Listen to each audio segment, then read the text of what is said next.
Hi everyone, this is Wes from Carl Wesley Sewing Patterns and welcome back to my channel.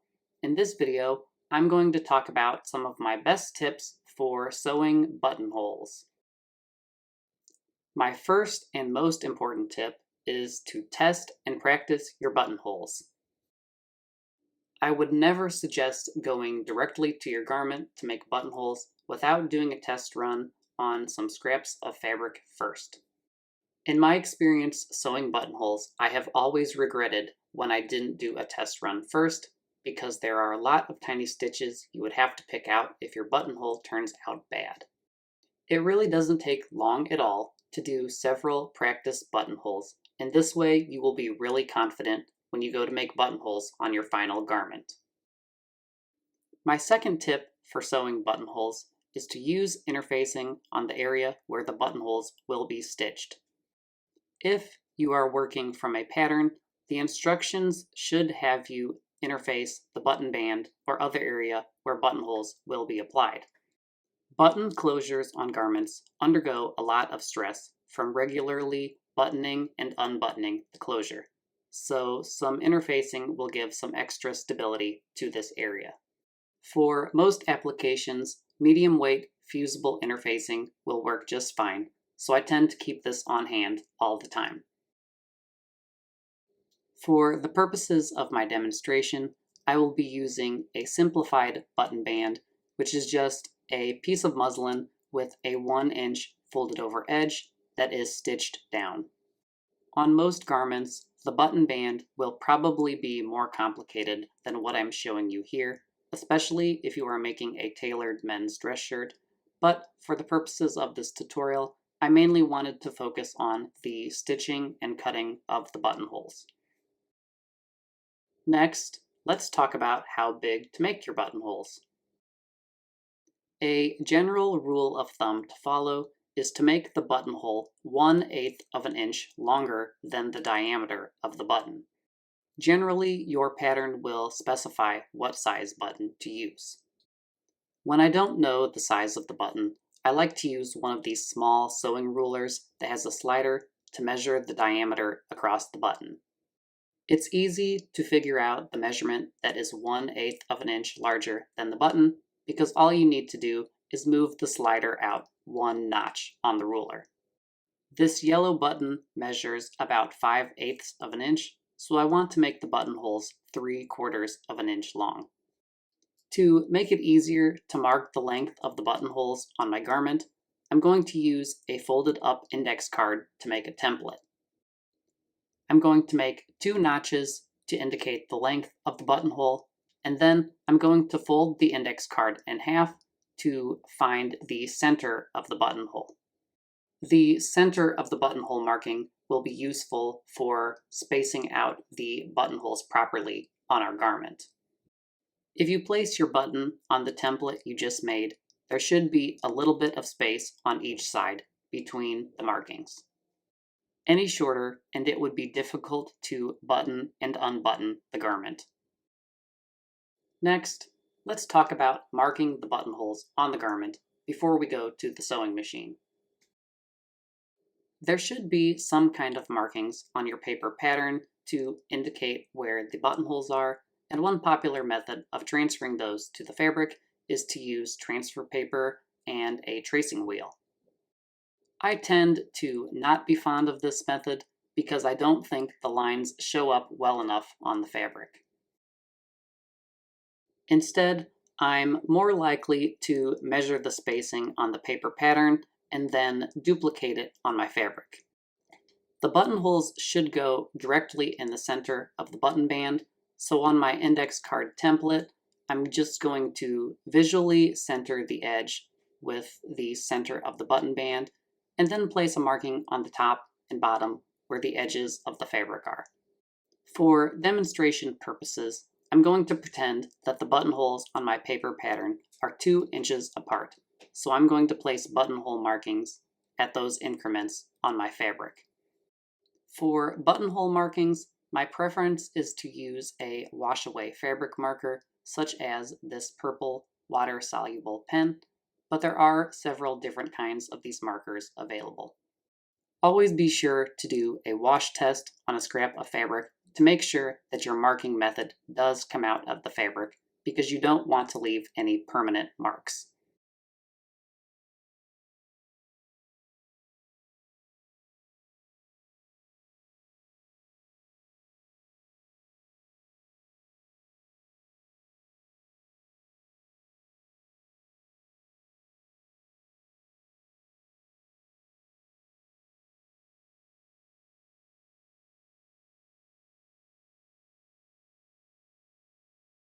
Now that I have the buttonhole centers spaced out on my fabric, I can go back and use my template index card to mark the buttonhole locations. Make sure to mark out the length of each buttonhole, as well as place T-marks at the top and bottom of each buttonhole, because all these markings will be useful when we head to the sewing machine.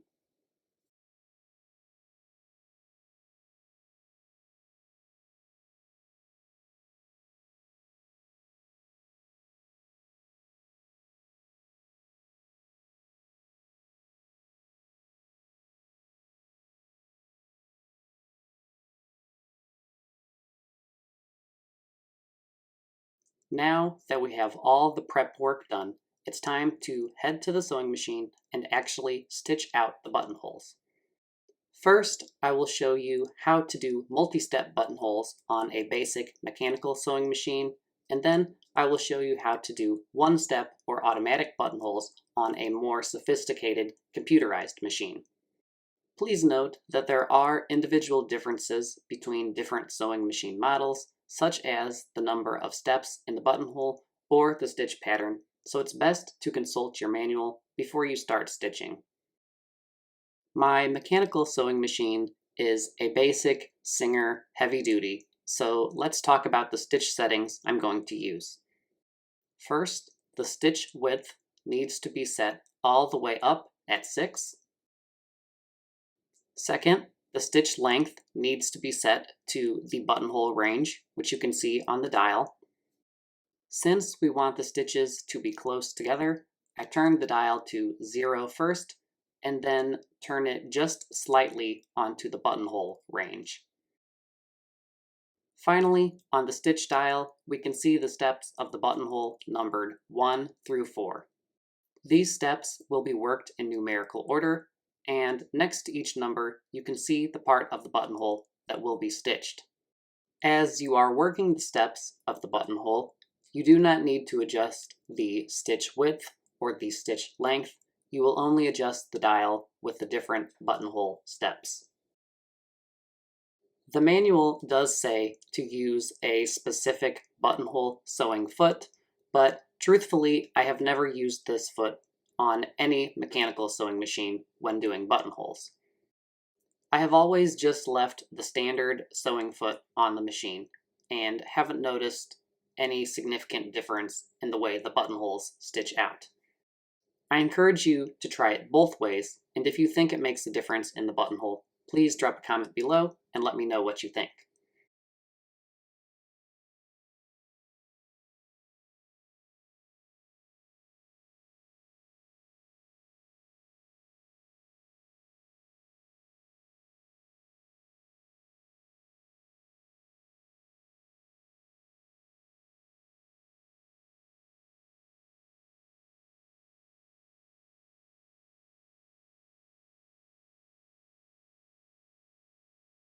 For this part of the demonstration, I did take a permanent marker to darken the buttonhole markings on my fabric, but please don't ever use permanent marker on an actual garment.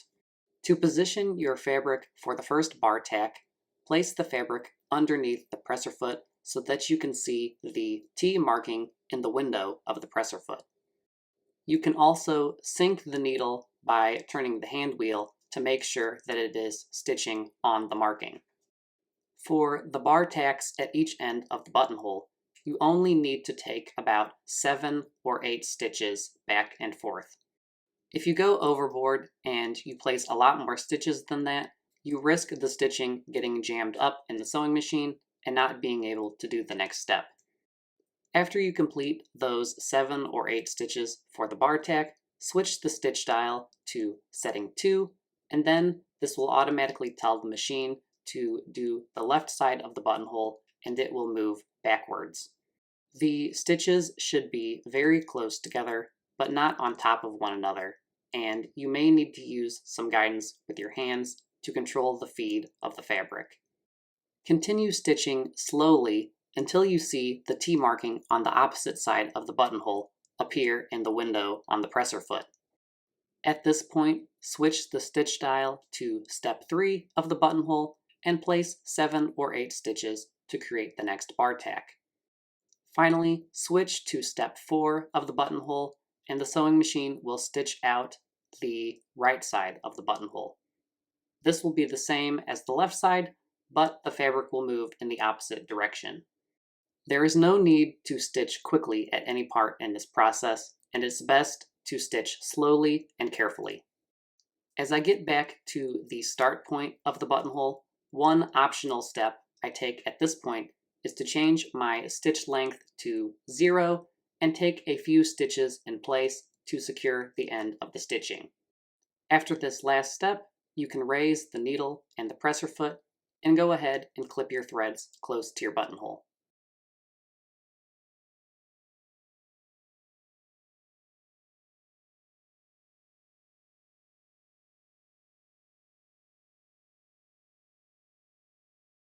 Now, let's watch the whole process from a different angle so you can see me change the settings with each step.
After completing all the buttonholes along my button band, here is the result. Are they 100% perfect? No, probably not, but they are properly centered on the button band and they do have a consistent appearance. If you use a thread that matches the fabric, then any minor flaws in the buttonhole will be much less noticeable. Now that we've talked about multi-step buttonholes on a mechanical sewing machine, let's talk about one-step buttonholes or automatic buttonholes. If you have a little bit extra money to spend on a sewing machine, this is one feature I highly recommend looking for. One-step buttonholes remove most of the skill and precision from the process, so it is much easier to get consistent, perfect-looking buttonholes every single time.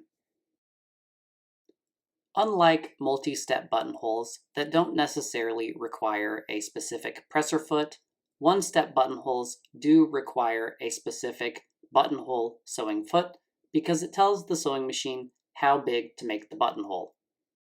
The machine I will be using is a Brother PC420 PRW, which I believe is no longer made, but as far as I know, at the filming of this video, Brother still uses the same process for one-step buttonholes on all their sewing machines.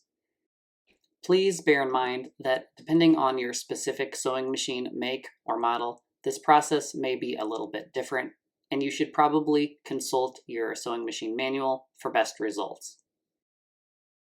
The way this special presser foot works is that you take the button that you intend to use on your garment and place it in the slot at the back of the presser foot. This will tell the sewing machine exactly how long to make the buttonhole, so you don't have to do any thinking about it.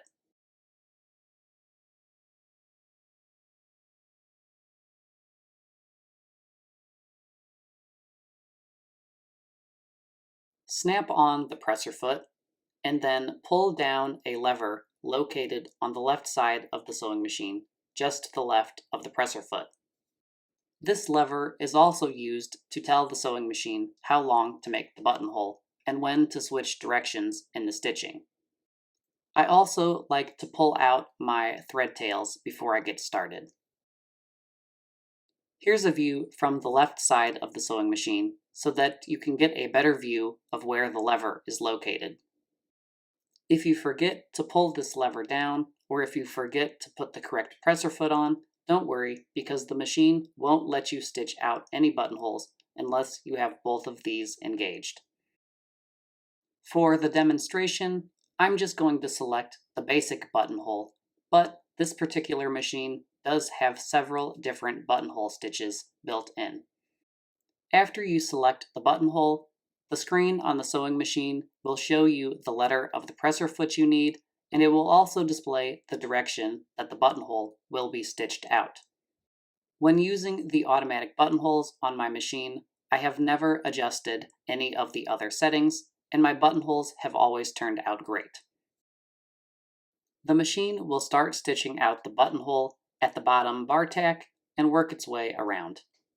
Since the buttonholes are fully automatic, you don't necessarily need to have the full length of the buttonhole marked on your fabric, because the machine will automatically reverse direction once the buttonhole is long enough. All you need to do is make sure the location of the starting bar tack of the buttonhole is placed inside the window on the presser foot. I have my machine set at a medium stitch speed, and I don't recommend increasing it to the fastest speed so that you have time to troubleshoot if something goes awry.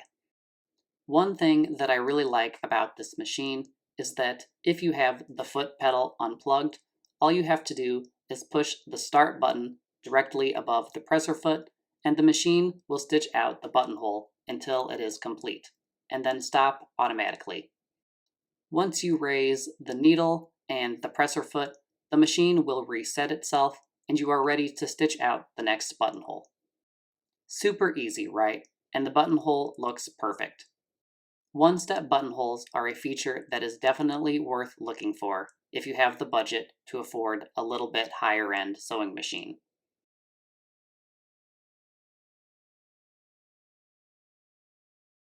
Now let's watch the process from a different angle.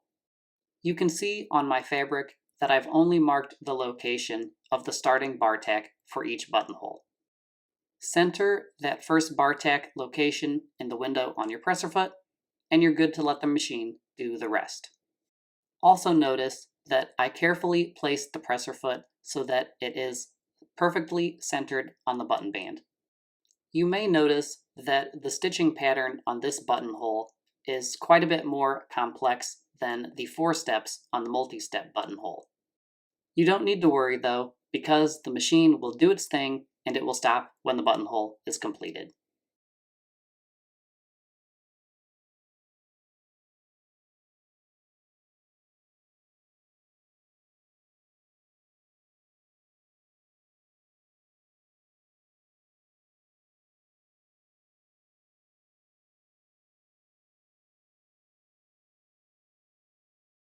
Here's a look after I've completed all the buttonholes on the button band using my automatic buttonhole. You can see that they all look really nice and are perfectly identical, even with the contrasting color thread. For this reason, I find that automatic buttonholes are a really useful feature on sewing machines, and I'd recommend it for sewers of all skill levels. Now that you have all your buttonholes stitched out, let's talk about cutting the buttonholes open.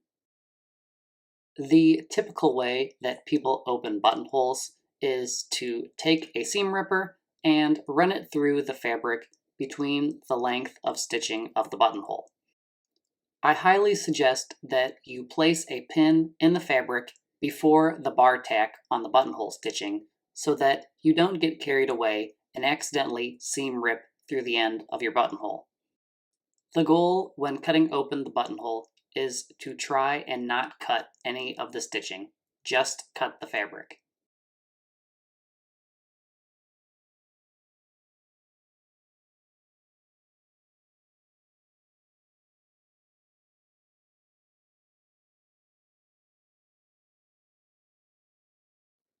Seam ripping the entire buttonhole open is not my favorite method because I think it's very easy to accidentally cut the stitching.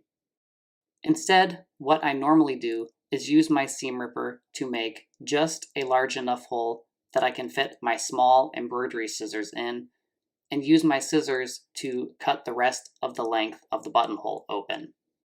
Personally, I just feel that using the embroidery scissors gives me a lot more control when opening the buttonhole.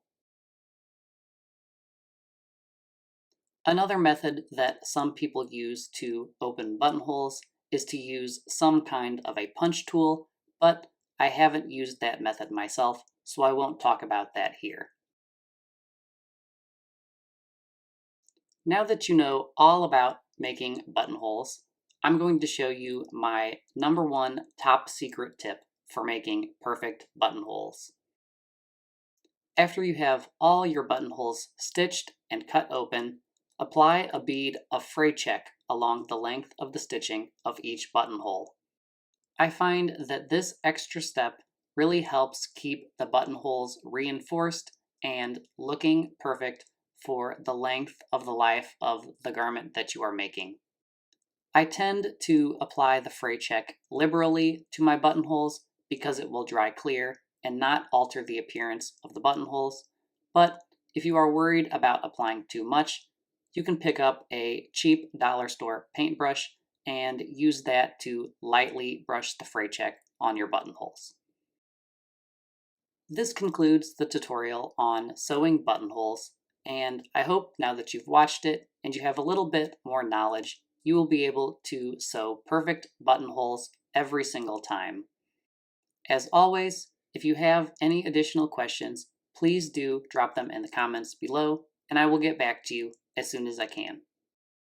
I also want to take a moment to thank all of you who have recently subscribed to my channel, and I would like you to let me know in the comments below what you would like to see for my next sewing video.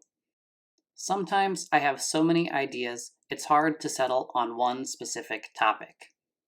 I definitely don't know everything about sewing, but over time I have picked up a lot of tips and tricks that I think people find useful.